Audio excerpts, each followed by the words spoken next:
Berikutnya, warga 62 khususnya kaum hawa, siapa yang juga hobi nyeblak? Wajib disimak nih ya, setelah beberapa waktu lalu, ratusan remaja putri didiagnosa anemia, belakangan seorang dokter serukan darurat seblak. Usai dapati pasiennya radang lambung, sampai-sampai Kemenkes pun wanti-wanti. Lalu apa yang bahaya dari nyeblak? Kandungannya, pedasnya, apa seringnya? Nah, kita simak sama-sama ya. Biar aku ngilangin pusing tuh ya ada makan seblak kayak gini nih. Kita yang perempuan-perempuan gitu, apalagi lagi haid kayak gitu, jadi enak aja sukanya makan pedas-pedas. Makan seblak berapa kali sehari? Berapa kali sehari? 3 kali lebih.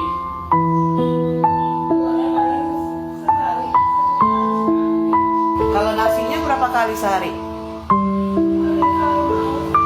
Anak 17 tahun perempuan dengan overdosis seblak dan sepatu rokok. Bisa dong kayak gimana nggak mau overdosis? Orang tiap hari makan. Diunggah di media sosial dan langsung ramai diunggah ulang sekaligus jadi sorotan. Rekaman seorang dokter asal Bandung membagikan momen saat menangani pasien berusia 21 tahun. Pasien alami demam, batuk, mual, muntah, dan sakit perut. Disampaikan pasien rutin nyeblak, alias makan seblak setiap hari, bahkan tak jarang 2 kali sehari.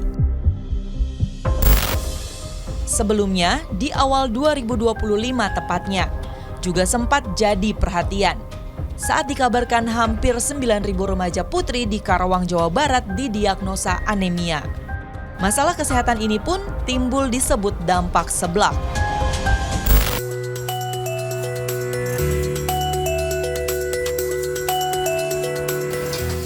Siapa yang tak kenal dengan seblak?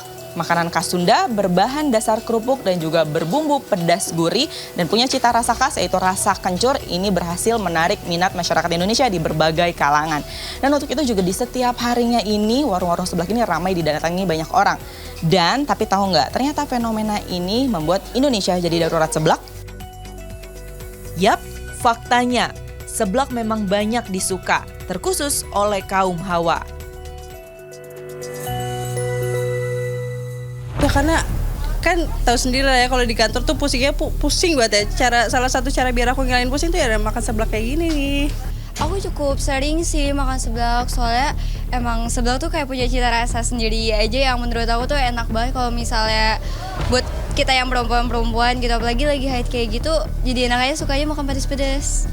Makan seblak seringnya seminggu 3-4 kali karena enak dari perpaduan kuahnya, ragam-ragam toppingnya banyak, dan ada topping yang saya suka seperti mie, sosis, dan kulit lidah, ada banyak lah. Meski faktanya pula, tak sedikit fans seblak ini sempat cicipi pula dampak dari hobinya ini.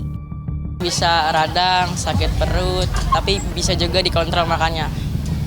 Ya, aku tetap makan seblak sih. Tetap dimakan meskipun suka sakit perut, tapi ya selama masih tahu porsinya masih aman. Kayak bisa, katanya ya kalau setahu aku bisa kanker kan kalau keseringan, tapi kan menurut aku juga aku makan seblak walaupun lumayan sering, tapi setidaknya tuh nanti ada jedanya di mana aku nggak makan seblak dulu misalnya sebulan 2 bulan gitu. Tak sedikit pula warga 62 pecinta seblak yang ceritakan hal serupa di sosial media. Di antara lebih lengkapnya, Auliani Bismi ceritakan yang dialami. Perempuan asal Bekasi, Jawa Barat ini pernah keracunan setelah makan seblak. Minimal tuh pesan seblak tuh 2 minggu 2 kali lah, pokoknya seminggu sekali. Sampai akhirnya keracunan. Sebenarnya aku itu kalau pesan seblak sejauh ini ya sampai sekarang ini itu nggak pernah keracunan. Baru pertama kali tuh kemarin keracunan gara-gara aku udah ada feel yang gak enak pas nerima tuh si isi seblaknya. Malamnya setelah makan malam mau tidur, baru mau tidur ke kamar mandi itu BAB-nya tuh masih biasa, tekstur biasa. Lama-lama jadi diare, terus akhirnya muntahnya tuh belum keluar makanannya, tapi masih cairan putih sama kuning. Habis itu udah 11:30 sampai ke 11:30 itu baru makanan keluar semua, cairan kuning, cairan putih. Dan itu lemas banget, nggak bisa tidur, tidurnya juga bener-bener tengkurap. Itu kalau dibilang kayak mau mati, bener kayak mau mati deh. Kanan kiri tuh perut sakit banget, mikirnya tuh apa ini kena ginjal ya, perasaan makan seblak aman-aman aja deh, sejauh ini aman-aman aja. Siangnya baru aku ke rumah sakit, terus kata dokternya ini mbak keracunan, bener-bener keracunan. Diberi penanganan oleh dokter Auliani pun sempat diberi pesan. Kalau mau ya boleh lah 1-2 kali aja lah dalam sebulan, jangan seminggu 4 kali 5 kali itu jangan. Terus dilihat juga tempat jualannya tuh apakah higienis, apakah bersih, apakah enggak, itu juga penting sih dilihat. Banyak kejadian dilaporkan, sampai Kementerian Kesehatan pun turut sampaikan kewaspadaan. Jadi yang harus diwaspadai komposisinya, kebersihannya, pedasnya, atau frekuensinya kah?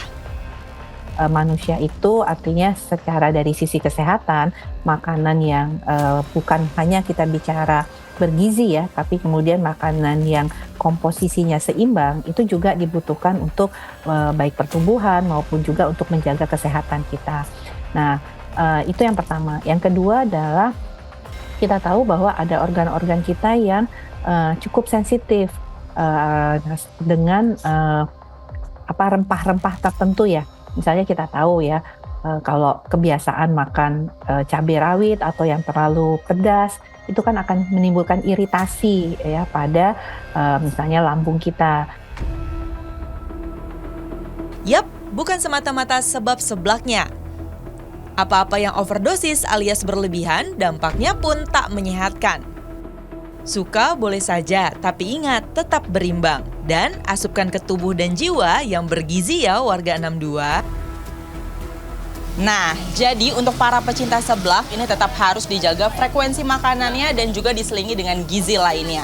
Dan untuk itu ingat, jangan berlebihan. Karena yang berlebihan itu akan membahayakan untuk kesehatan. Husnul Khotimah, Agung Maulana melaporkan.